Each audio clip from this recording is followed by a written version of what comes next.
अस्सलाम वालेकुम। अच्छा जी, अगला जो हमारा टॉपिक है वो जो जैसे आपको मैंने बताया था पिछले टॉपिक में कि एस आर फ्लिप फ्लॉप, उसकी एक सब फॉर्म है clock flip flop, clock S R flip flop. तो इसका एस आर से फ़र्क क्या है? मेन चीज़ तो हमारे जहन में यही आती है ना कि जब एस आर फ्लिप फ्लॉप था तो clock S R flip flop की क्या ज़रूरत है। तो इसकी अगर मैं डेफिनेशन आपको बताऊँ तो वो होगी, it means that the flip flop can change the output state only when clock signal makes a transition from high to low। यानी कि पहले हम ऐसा फ्लिप फ्लॉप में हम इनपुट और आउटपुट दे रहे थे जिसकी वजह से वो चीज़ें उनकी आउटपुट्स इनपुट दे रहे थे 0 और 1 की फॉर्म में, जिसकी वजह से आउटपुट्स चेंज हो रही थी। अब क्या है, अब इनपुट्स के साथ हमने क्लॉक भी देनी है, तो जब हम क्लॉक देंगे तब उसकी आउटपुट चेंज होगी, अदरवाइज नहीं होगी। ठीक है, तो आपको बना के बताता हूँ, समझ आ जाएगी फिर। सबसे पहले जी ब्लॉक डायग्राम।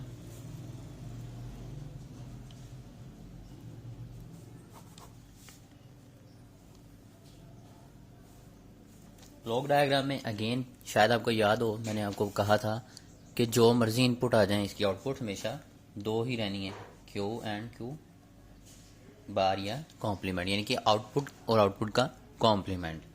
तो clock S R flip flop यानी कि S R S and R, लेकिन ये चीज़ नहीं ऐड आ गई है क्लॉक। ठीक है, तो यहाँ पे एक इनपुट और जिसको हम कहेंगे क्लॉक।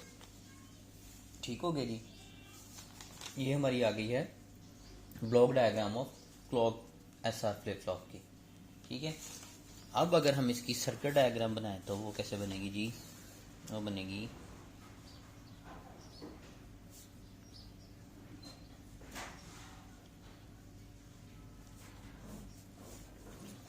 अच्छा, एक चीज़ और मैं आपको यहाँ पे बताऊँ कि जितने भी हम फ्लिप फ्लॉप आगे से आगे बनाएंगे ना, हमारी पिछली वाली जो डायग्राम है ना, हमने उसको ही थोड़ा सा अमेंडमेंट करना है उसमें, और हमारा अगला फ्लिप फ्लॉप बनता जाएगा। यानी कि हमें नए पोर्शन याद करने की ज़रूरत नहीं है। हमने एस आर फ्लिप फ्लॉप बनाया है, अभी आप देखेंगे उसमें थोड़ा सा चेंज करना है हमने, और हमारा clock S R flip flop बन जाना है। ठीक है, वो कैसे देखें?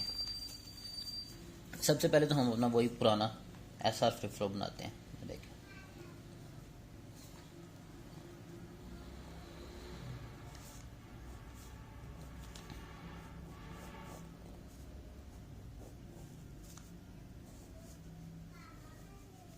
ये देखें जी, ऐसे ही था ना हमारा।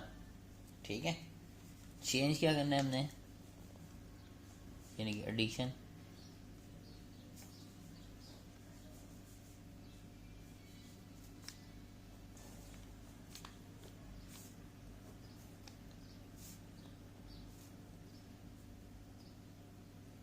लें जी। हमारी ये चीज़ जो है सिर्फ ये नहीं आई है क्लॉक के लिए, बाकी ये चीज़ जो है हमारी ये वही पुरानी है। ठीक हो गया ना? ऐसे ही था ना, ये एस आर और यहाँ पे क्यू आउटपुट और क्यू बार उसका आउटपुट। ये देखें, इतना हिस्सा था हमारा already flip flop S R flip flop.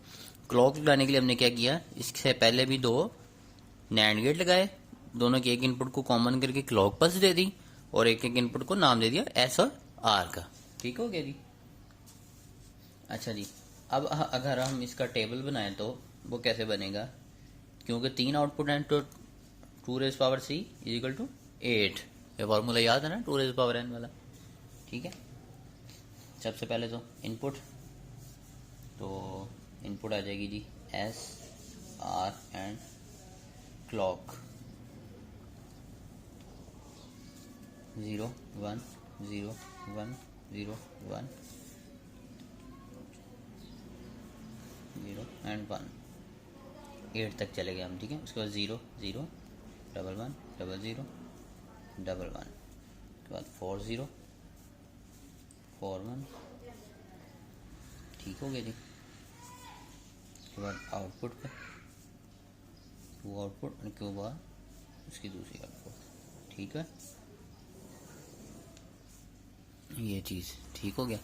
अच्छा, जैसा कि मैंने आपको अभी बताया, अच्छा पहले तो मैं आपको ये बता दूं कि इस टेबल, ये इसका फुल टेबल है लेकिन इसकी शॉर्ट फॉर्म भी है, वो भी आपको इस टेबल में से निकाल के मैं बता दूंगा, लेकिन आपको समझाने के लिए मैंने पूरा बनाया है। वो ये है कि अच्छा जी, हमने जैसे कि मैंने अभी आपको डेफिनेशन भी इसकी में बताया। चलिए मैं ऐसा करता हूँ, सबसे पहले डेफिनेशन दोबारा आपको लिख भी देता हूँ ताकि आपको याद रहे।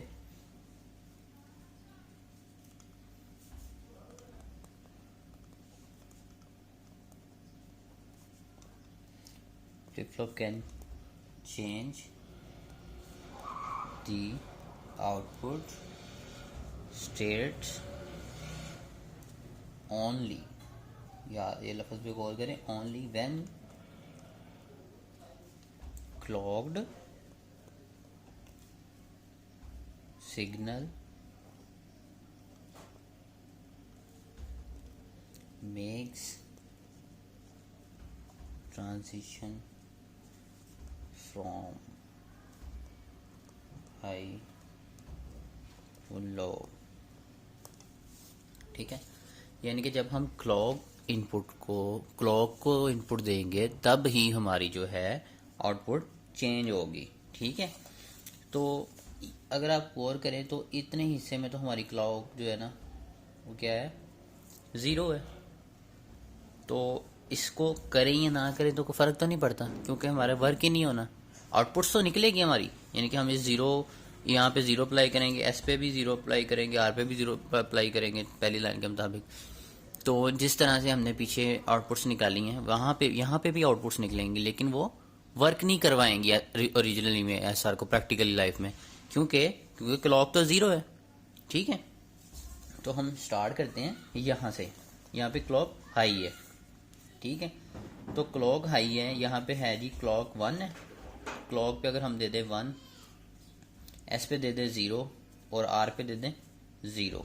ठीक है, दोनों 0 हो गई।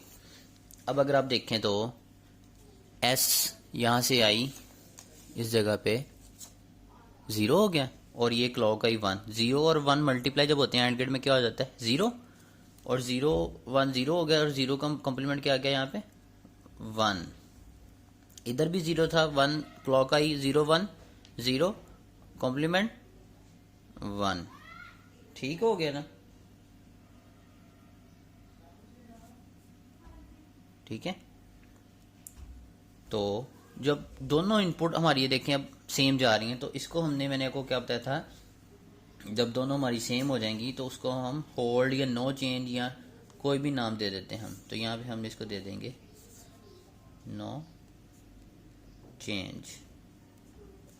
ठीक है, अब अगर हम आगे आ जाएं, एस क्लॉक 1 ही रहेगी अब तो हमारी हमेशा, एस 0 और आर यहाँ पे उसने कर दिया 1।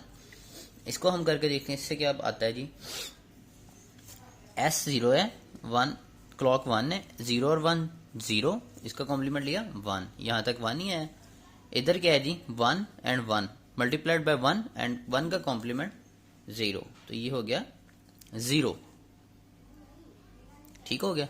अब 0 हमें पता है एंड गेट में जिस भी चीज से मल्टीप्लाई करेगा उसको भी 0 कर देगा। तो यहाँ पे अगर 1 भी आता है या 0 भी आता है तो यहाँ पे आ जाएगा 0, 0 का कॉम्प्लीमेंट 1, क्यू बार 1, और यही 1 यहाँ से ट्रेवल करके इधर आ गया, तो 1 1 जार 1, 1 का कॉम्प्लीमेंट 0, यानी कि Q 0 and Q bar 1, Q 0 and Q bar 1। ठीक हो गया जी। यानी कि अच्छा, अब क्लॉक को आप इतनी टेंशन न लें, क्लॉक हमेशा पे 1 नहीं चल रही है, ठीक है, क्योंकि अब ऑन हालत में हम पल्स दे रहे हैं उसको। अब अगर देखिए एस 0 था और आर 1 था तो हमारा 0 1 आया, अगर हम एस 1 कर दें और आर 0 कर दें तो जाहिर बात है ये चीज़ भी उलट जाएगी, 1 और 0 हो जाएगा। ऐसे ही है, मैं आपको करके भी बता देता हूँ, एस 1 एंड आर 0, क्लॉक 1 ही रहनी है, 1 1 जार 1, 1 का कॉम्प्लीमेंट 0, यहाँ पे 0 आ गया। ठीक है, यहाँ पे क्या है जी 1 0 1 0 0, 0 का कॉम्प्लीमेंट 1, यहाँ पे 1 आ गया। ठीक है जी, अब यहाँ पे 0 है, इसके साथ कोई भी आएगा इसको 0 ही करेगा, 0 का कॉम्प्लीमेंट Q1 हो गया जी। यही 1 यहाँ से ट्रेवल हो गया, यहाँ पे आया, यहाँ पे ऑलरेडी 1 था, 1 1 जार 1, 1 का कॉम्प्लीमेंट 0, यानी कि Q1 एंड Q बार 0। मैंने भी ये लिखा है जी Q1 and Q bar 0, simple. उसके बाद अगेन वही बात के जब तीनों इनपुट्स हाई हैं या दो इनपुट्स हाई हैं या सारी इनपुट्स हाई हैं, तब हमारी जो स्टेट होगी वो होगी इनवैलिड। इनवैलिड एसआर में भी मैंने आपको ये बताया था कि वो वर्किंग में नहीं होगी, ठीक है। अब ये दो हमारे पास आ गई, इनमें से सेट स्टेट कौन सी है हमारी और रीसेट स्टेट कौन सी है? तो हमारी जाहिर बात मैंने आपको कहा था जब क्यू यानी कि हमारी मेन आउटपुट हाई होगी तो वो हमारी सेट स्टेट होगी। तो ये हमारी है जी सेट स्टेट और ये वाली है रीसेट स्टेट, ठीक हो गया। तो ये हमारा था क्लॉक आरएस फ्लिप फ्लॉप, सिर्फ इस पार्ट को हमने ऐड किया एसआर में और ये हमारा बन गया जी क्लॉक एसआर फ्लिप फ्लॉप, ठीक है। ओके जी।